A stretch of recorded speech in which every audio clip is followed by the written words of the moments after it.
जय हिंद दोस्तों, आज के सैनिक समाचारों में आपका हार्दिक स्वागत है। सबसे पहले बात करते हैं हेडलाइंस की।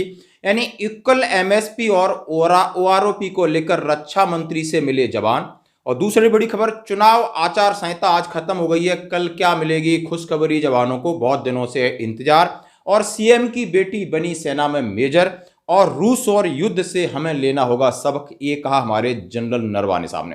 खबर विस्तार से देखते हैं। सबसे पहले बात करते हैं कि इक्वल मिलिट्री सर्विस पे और ओआरपी को लेकर हमारे voice of ex serviceman society के लोग जाके सीधे रक्षा मंत्री जी से मिले और उनसे कई घंटे की बातचीत हुई और उन्होंने आश्वासन दिया कि मैं इसकी डिटेल में मीटिंग अप्रैल में करूंगा, शायद इनकी कोशिश होगी कामयाब। यानी हम जी तोड़ के ओआरओपी और एमएसपी को लेकर हमारे एक्स वॉइस सर्विसमैन सोसाइटी है, ये सब लगे हुए हैं और हमारे सेना के जवानों और जेसीओ का है इसका इंतजार। देखते हैं क्या निकलता है रिजल्ट। दोस्तों, अगली बड़ी खबर की बात करते हैं। जैसे कि हम समझ रहे थे कि चुनाव आचार संहिता आज 10 तारीख है खत्म हो गई है, होली भी आने वाली है।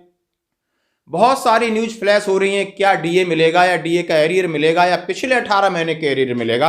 देखो क्या मिलता है। अगली कैबिनेट बैठक ही इस सप्ताह में होने वाली है, क्या निकल के आता है। लेकिन एक बात जरूर निकल के आती है, वो बढ़ेगी आपकी कीमतें सिर्फ पेट्रोल और डीजल की। ये बात सुनिश्चित है। पेट्रोल मंत्री ने इस ओर इशारा कर दिया है कि ये जो युद्ध रूस और यूक्रेन का चल रहा है उस पर कच्चे तेल के ऊपर काफी प्रभाव पड़ा है, हो सकता है कि इसकी कीमतें बढ़ सके। दोस्तों, तो ये बढ़ना तय है। बात करते हैं सीएम की बेटी बनी सेना में मेजर। जैसे सीएम यानी भूतपूर्व मुख्यमंत्री हैं रमेश पोखरियाल जी, उनकी बेटी सेना में मेजर बनी है। उन्होंने कहा है कि मैं गर्व और गौरव महसूस कर रहा हूं कि हमारी बेटी देश की सेना के अंदर भर्ती है और देश की सेना की रक्षा कर रही है और हमारे इस सभी जवानों के साथ, सबके साथ मिलकर हमारे देश में जो भी सहयोग बनता है मेरी बेटी कर रही है। और इनके बारे में बता दूं, ये शिक्षा मंत्री भी रह चुके हैं और वर्तमान सरकार में बड़े मिनिस्टर हैं।